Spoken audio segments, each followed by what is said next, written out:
This £20 million Jaguar needs some help, and through some modern tech, we've made a part to fix it.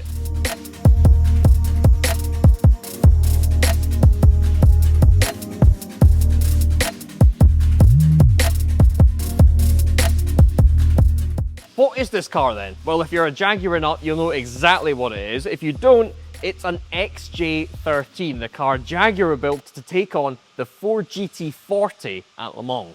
It famously never made it to Le Mans due to lacking outright pace before suffering a horrible crash during a photo shoot, but it was rebuilt and is now housed here at the Jaguar Daimler Heritage Trust. Malcolm Sayer had honed his Jaguar aerodynamics with the C-Type and the D-Type, and then he turned his hand to this car. This would easily have seen over 200 miles an hour down the Mulsanne Straight thanks to its beautiful aerodynamic shape. It's arguably Malcolm Sayer's best work. The aluminium body is riveted together like a 1940s fighter plane.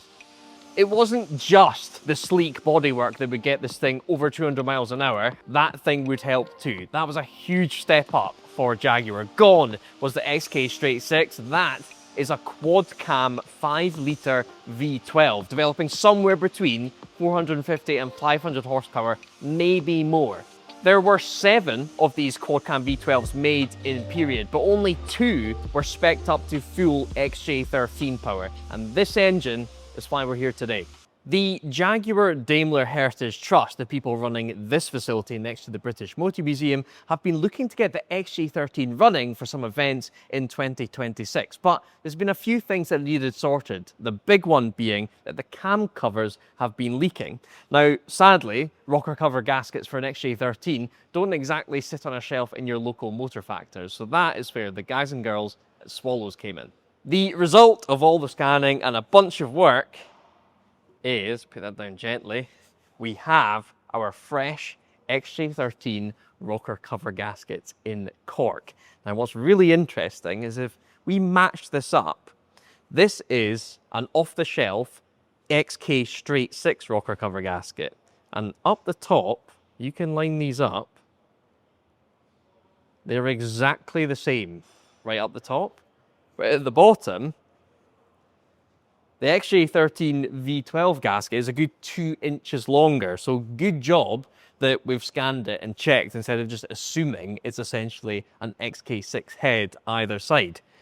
Now, let's chat to the man that's going to be installing this gasket, Jock. He is the man when it comes to this era of Jaguar. Let's talk about what it's taken to recommission this XJ13. Jock, is this the most valuable Jag you've worked on thus far? I'd probably say yes, it is. Close to it, right, okay. And it looks like complete madness in there. But let's start with what we're talking about today, these rocker cover gaskets. Yes. Yes. I've laid this one down, yes, and it's about 1 centimetre too long. So you found out that the heads are actually different as I'm widths. finding out, yeah. I'm no guru on this car. I'm going off only what I'm seeing. Yeah. And thinking that they're going to be the same as the standard XK heads or rocker covers. I've ordered standard gaskets, which turned out to be wrong. Got Swallows to make me up some new gaskets from one rocker cover. Yes. To then find out the left-hand bank is different to the right-hand bank. Yeah, mate, pick this up. Need to be careful. But yeah, you can literally see it hanging off the end there by like 1 centimetre. So there's about 1 centimetre or so difference. Yeah, between roughly two about a banks. centimetre, yeah. And why is that? Do you know, is there something mechanical in the way? No, not really, no. I think it's just, obviously, it's going to be the way the pistons are set up as well. Okay. So they've obviously just, they've almost looks like they've moved the head slightly up a little bit, but they haven't moved the head up. The heads are in line. It's just for some reason the cams might be a little short on one side. Like I say, I'm no guru. I'm kind of learning on this as I'm going along. Okay, what other madness have you found on this car that you've gone to recommission and thought, wow, how was it done that way? Are these fuel lines here? Yeah, they're fuel lines, yeah. I mean, there's fuel metering. There's so many of them. How do you even go about figuring out how that all works? It was a very big mind upset for me, especially for me. Because I've never really worked on anything like this before, and like I say, I'm learning every time on this car. Mm-hmm. So trying to figure out the firing order on this pump, which is not what you kind of think it would be. You'd kind of think it being like a rotational, as just say that's number one. Yep. That would be number 2 cylinder, or the next one to fire, go along. But it doesn't. It goes in batches of 3s, I think it does. So you'll have these ones, which will be the firing order. Then it will switch to ones underneath. They'll go to the ones underneath, and then them ones will fire. Then it just rotated. It took me quite a while to get my head around how it fired, why it fired that way. Okay. And then what's really cool about this V12 is it's gear driven. There's no timing belts, no timing chain. Yeah, there's no timing chain at the top end. There is timing chain down the bottom end. Right. Okay. But the top end is gear driven. Oh yeah, you can see in which I think is a really, really good idea, especially for a race car, because if you have any problems with any cams, you can just swap them out so quickly. So we've discovered that the cam covers at least are definitely not XK. Is there some XK straight 6 in here that you recognise? Everything looks XK, Okay. but it isn't. It's everything. I think looking at this, everything is unique to this particular engine. Okay. Okay. The bottom end, I'm not 100% sure. Like I say, I'm no guru. On the bottom end, I don't know if that's a standard V12 bottom end. I'm not 100% sure, or whether that is unique for this car.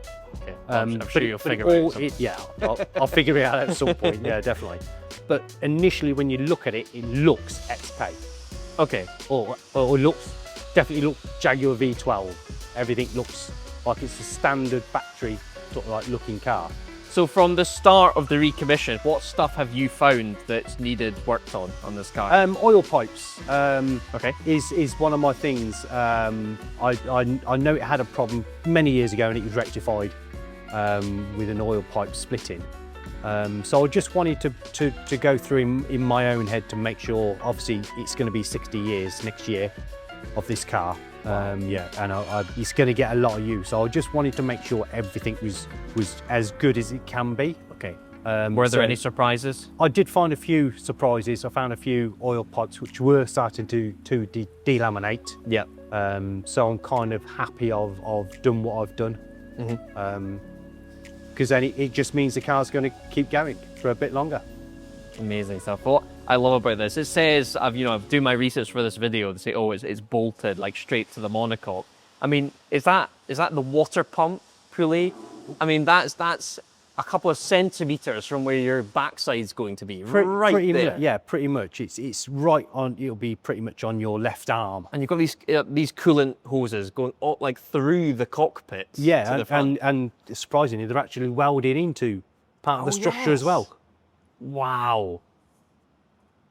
In which is quite a unique thing to do as well. What a thing. Okay, so what's kind of next on the list? So once you've got those gaskets sorted, what's next? Once you've got the gasket sorted out, it's going to be getting it pretty much get the oil back into it again, and getting it cranked over to make sure we get good oil pressure before we do any firing up or anything like that. Yeah. Make sure everything's all right. We've got no leaks or. We're going to try with a different coolant as well. We're going to try the the 4Life. Okay. We're going to try that because they recommend they're quite good. Mineral properties, should we say, within the engine, so it should protect the engine a little bit longer. And is there an event you're specifically getting the 13 ready for? Is it Goodwood? Is it what's it going to be ready for?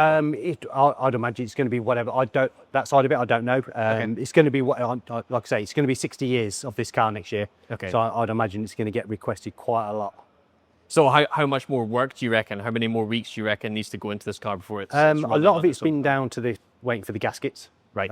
Because obviously not knowing where we can get gaskets from and who can make them for them. It's only by pure chance. Talking to Swallows, they said, we could do that for you. Proper development. So it's like, yeah, that is absolutely brilliant. So yeah, that saved us a lot of time and a lot of stress trying to find somebody to do that for us. Okay. So I'd probably say another 2-3 weeks, and I should be pretty much ready to fire it up, make sure everything's all right with it. Yeah, cool. Fingers crossed. Well, 2026, people will be able to see this car running. They're going to be all over this car, I think. Does it all I cross can your say. mind? Like, you know, we're talking roughly £20 million value, probably more actually.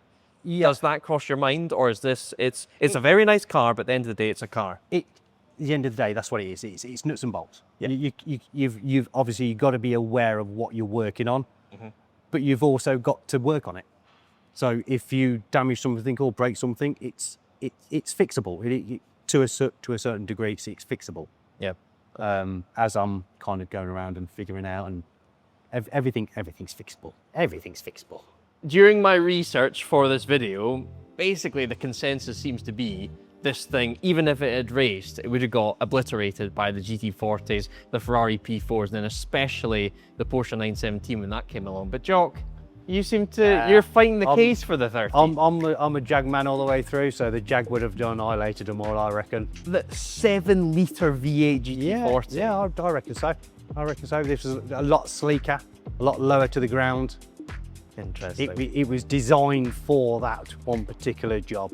Well, I disagree, but the good thing is, the Le Mans Classic is now annual. Yes. So, Yes. if you get this puppy going for 2026, Le Mans Classic, set a lap time, Jock. You're the one that drives them. Yeah, it is a potential. It is a potential. It did get tested at Le Mans as well. Right, okay. Well, how'd you fancy having to go at 200 miles an hour in this thing down the Mulsanne? Yeah, I'm not. They'll open up the chicanes, you'll have the straight line. Yeah, my kahunas aren't quite that big. Okay, but jokes And it's a museum piece, just saying. Yes. But Jock, as well as fixing these, when you see XJR9, XJ13, that Goodwood or other events, the chances are, is this man driving it? So, yeah, you must be able to pedal quite a bit. You must be the man. I do my best. I do my best with the cars. I'm working on asking for an XJR9 drive. Maybe, but I'm a bit older, a bit wiser. I'll be throwing the keys. There aren't keys, but Jock. There is actually keys for it at the car. Oh, really? Yeah. Lock the doors. Can I have a look at them later? Yeah.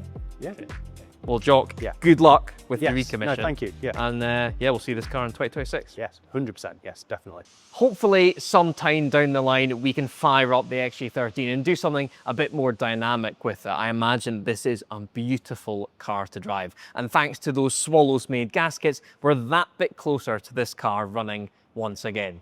Subscribe to the Swallows Racing channel for more interesting Jags like this, and I'll see you in the next one.